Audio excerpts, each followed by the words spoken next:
গ্রন্থি থেকে নিঃসৃত হরমোন বিভিন্ন জায়গায় কি করে পরিবহন করে, সেটা কি করে ব্লাড করে।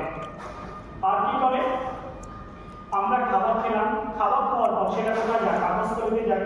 পাকস্থলীতে যাওয়ার পর সেটা কি হয়, হজম হয়। হজম হওয়ার পর খাবারের যে গ্লুকোজ রয়েছে, অ্যামিনো অ্যাসিড রয়েছে এবং যে ভিটামিন রয়েছে সেটা কি করে, সেটা নেয় এবং আমাদের শরীরের যে সেল রয়েছে, আমাদের শরীরের যে কোষ রয়েছে, সমস্ত কোষ সেটাকে কি করে পরিবহন করে, সেটাকে ট্রান্সপোর্ট করে। এই এতগুলো কাজ আমাদের এতগুলো কাজ হচ্ছে ব্লাড করে। তাহলে আমাদের শরীরের এক কথায় বলতেই হয় যে আমাদের শরীরের মূল যেটা আমাদের শরীরকে জীবিত রাখার জন্য, আমাদের শরীরকে সচল রাখার জন্য যার সবচেয়ে বেশি ভূমিকা, সেটা হচ্ছে ব্লাড। কারণ ব্লাড অক্সিজেন ট্রান্সপোর্ট করে। অক্সিজেন যদি না আসে তাহলে আমাদের সেলগুলো মারা যাবে, আমাদের সেলগুলো মারা গেলে আমাদের টিস্যুগুলো